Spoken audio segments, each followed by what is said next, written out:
Eine schöne Fastelovend zusammen.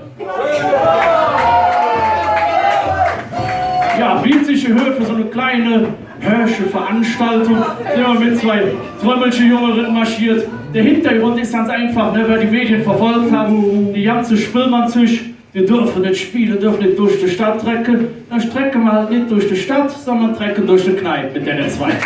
Großen Applaus!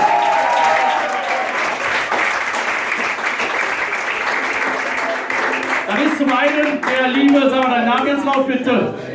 Der Jan und der? Und der Tobias.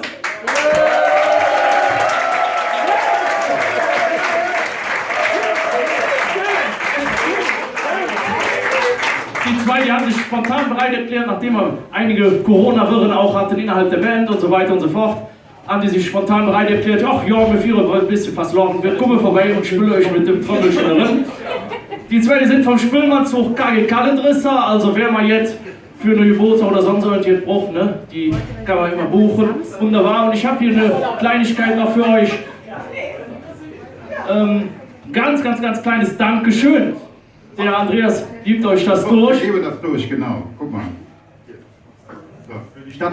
Statt Fastelovensort gibt es hier Jutschein. Genau, und ich würd sagen, wir sagen Dankeschön, wie sich im Fasteloven gehört.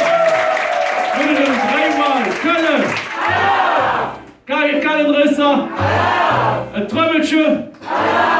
Vielen Dank, ihr zwei. Ich würde sagen, wir spielen die zwei auch mit dem Trömmelchen wieder raus, oder? Danke, dass ihr da wart und danke an die Angela, die zwei gefahren hat. Die steht da in dieser Filme.